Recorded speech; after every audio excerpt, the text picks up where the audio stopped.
Assalamualaikum warahmatullahi wabarakatuh. Halo guys, selamat datang di Kakak Computer Science. Nah, kali ini saya akan mengenalkan, memberikan gambaran kepada Anda pada saat nanti akan mengambil topik-topik penelitian yang ada di Computer Science. Nah, tentunya dengan gambaran ini mudah-mudahan bisa memberikan ya masukan kepada Anda kira-kira topik apa ke depan nanti Anda akan dijadikan untuk topik skripsi. Kira-kira seperti itu. Mau tahu isi dalamnya seperti apa? Oke, kita lanjutkan ke tahapan berikutnya. Nanti ada Ibu Kania, terus kemudian ada Ibu Neli Indriani, ada Ibu Edna, ada Pak Gali. Nah, kebetulan Pak Gali dan Bu Edna sedang studi S3, jadi mungkin untuk saat ini beberapa waktu gitu tidak bisa dipilih untuk jadi pembimbing, kira-kira seperti itu. Nah, sebenarnya di Kakak Computer Science ini seperti apa gambarannya, kemudian topik risetnya harus seperti apa. Nah, nanti dalam ini Anda bisa lihat bahwa yang dikaji di Kakak Computer Science ini adalah bagaimana kita menguji, bagaimana kita menganalisa, bagaimana kita coba menggali ya performansi dari suatu metode, dari algoritma yang nanti bisa diterapkan terhadap sebuah kasus. Nah, di mana bahwa yang dijadikan rujukan utama di dalam penelitiannya ini didasarkan pada penelitian-penelitian sebelumnya, baik itu dari penelitian di luar ataupun dari penelitian-penelitian dari kakak kelas Anda atau cutting sebelumnya, ataupun dari ide-ide yang mungkin bisa diarahkan atau disarankan dari teman-teman dosen yang tadi ada di KKE atau di KKCS, sorry. Nah, sehingga nanti pada saat Anda akan mencoba untuk menyelesaikan problem-problem yang ada tadi, Anda bisa memanfaatkan sebuah metode ataupun sebuah algoritma, kemudian kita kaji, baik itu performansi dan seterusnya. Nah, apa yang nanti akan diuji bisa saja terkait dengan masalah efektivitas dari sisi kecepatan, dari sisi efektivitas waktu seperti itu, ataupun dari sisi efisiensinya, akurasi dan macam-macam. Itu yang bisa nanti Anda lakukan dalam proses pengujian. Oke, nah untuk membantu Anda nanti dalam menyelesaikan penelitiannya, maka setidaknya Anda punya bahan ya, punya apa ya, ya modal lah seperti itu, ya diantaranya adalah perangkat keras. Nah, jadi ya kamu harus punya perangkat keras yang cukup gitu ya, yang cukup artinya bahwa nanti ya minimal contoh di sini ada memori, kemudian ada GPU kalau bisa, kemudian ada juga prosesor yang mungkin sebaiknya disarankan ya minimum misalkan ada kalau misalkan di core mungkin di i5 atau i7, kemudian mungkin di AMD mungkin pakai Ryzen yang mungkin agak lebih setara lah kira-kira dengan yang tadi. Nah, ataupun yang kedua, Anda bisa memanfaatkan sebenarnya dengan kolaboratif, misalkan pakai Google Kolaborator, misalkan seperti itu, atau menggunakan cloud seperti tadi. Jadi ketika hardware-nya tidak bisa dimiliki oleh Anda secara penuh, Anda bisa memanfaatkan hal yang lain. Tapi tentunya mungkin ada cost, ada biaya yang mungkin harus kamu persiapkan jika itu berbayar. Tapi kalau sekiranya mungkin bisa digunakan kayak sepanjang kayak Google Colab, ya mungkin Anda bisa memanfaatkan secara free. Nah, kemudian yang kedua adalah mengenai dataset. Nah, untuk dataset sebenarnya kita bisa menggunakan dari dataset yang sudah ada, artinya sudah ada dari penelitian sebelumnya yang kita punya di repositori KKCS, ataupun Anda akan menggunakan sumber datanya berasal dari eksternal. Misal ada dari Kaggle, kemudian dari UCI, ada dari juga mungkin untuk dari image, dan macam-macam. Jadi kita bisa, untuk masalah data sebenarnya Anda lebih diberikan fleksibilitas, tidak harus selalu data primer, gitu ya.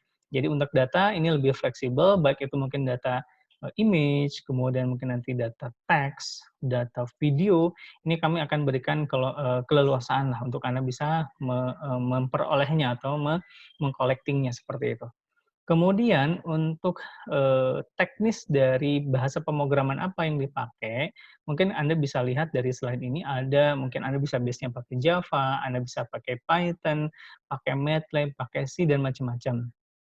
Nah, ditambah juga Anda bisa memanfaatkan library-library yang tersedia. Misalkan kalau Anda pakai Python, nanti ada Keras, ada Tensor, ada Scikit, dan macam-macam.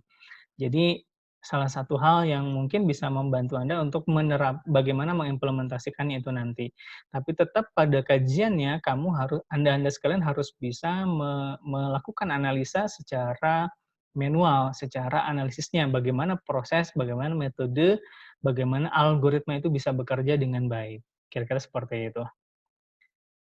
Berikutnya ini adalah terkait dengan topik-topik penelitian yang sudah ada di Kakak Computer Science. Nah, kalau Anda lihat ini cukup banyak banget variasinya yang bisa Anda nanti eksplorasi mendalam.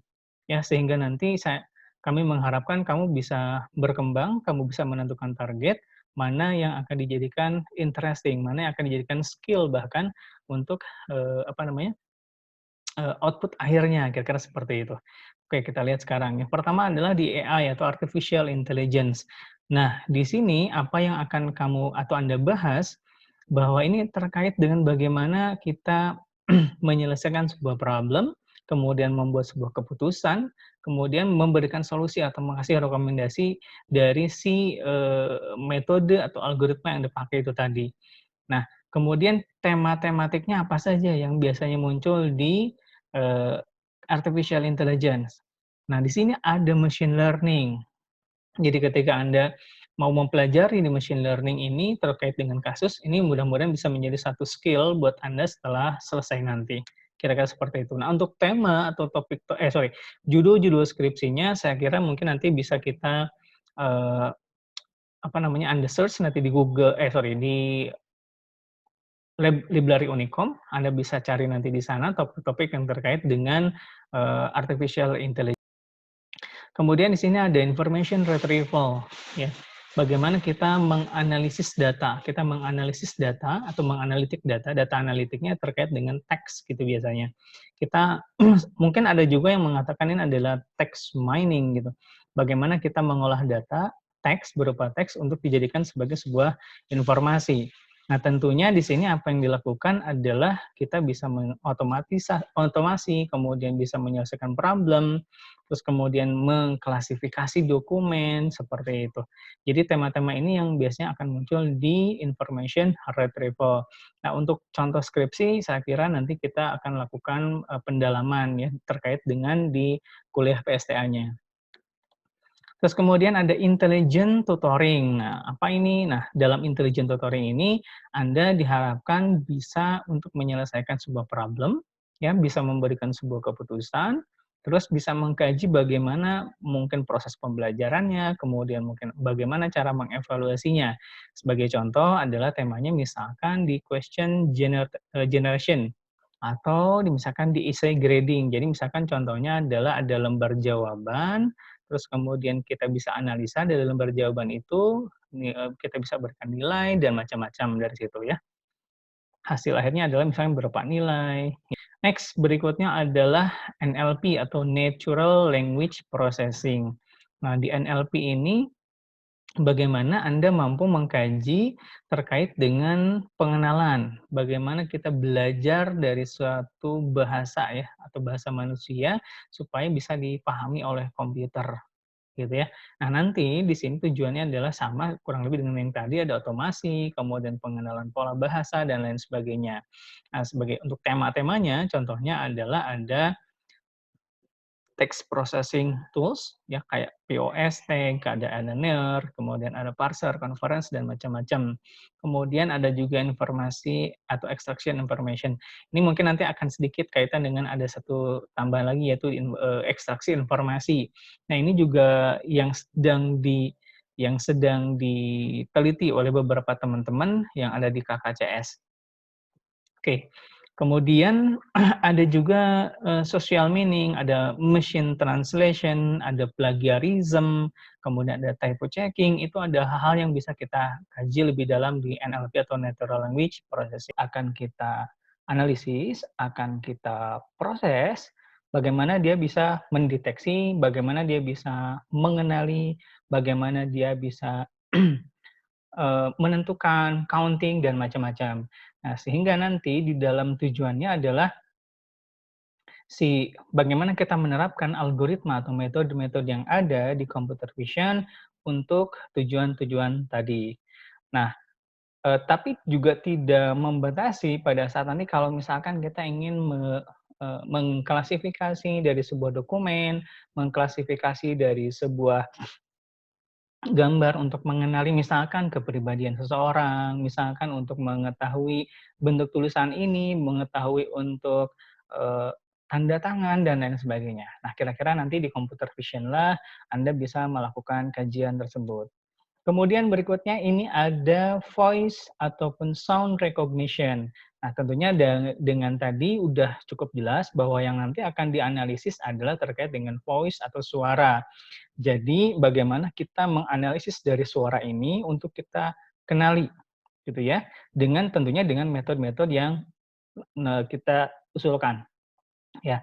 Nah, tentunya nanti bisa kita manfaatkan juga untuk misalkan speech recognition, untuk speaker recognition dan macam-macam. Misalkan Anda ingin mengenali sebuah lagu, Anda ingin mengidentifikasi sebuah suara, pemilik dari suara, dan seterusnya. Kita punya satu forum yang ada di Facebook, grup Facebook, silahkan nanti Anda join di situ. Dan kita juga sudah buat WhatsApp group. Nah, nanti Anda kalau ingin tanya-tanya lebih dalam, lebih detail, kemudian lebih luas lagi, silakan Anda sekalian join di PSTA KK Computer Science. Nah, linknya sudah saya share di bawah. Jadi nanti Anda sekalian tinggal klik untuk bisa join di PSTA KK Computer Science. Nah, demikian pembahasan pengenalan dari KK Computer Science. Saya harap ini tidak cukup sampai di sini, tapi Anda mau bertanya, Anda mau tetap ingin tahu, dan joinlah di grup tersebut. Insya Allah kami akan menjawab sebisa mungkin, sejelas mungkin, supaya Anda bisa mendapatkan gambaran yang cukup terkait dengan penelitian yang nanti akan Anda lakukan di semester ini. Selamat belajar. Tentukan yang terbaik pilihan Anda untuk masa depan Anda. Terima kasih. Assalamualaikum warahmatullahi wabarakatuh.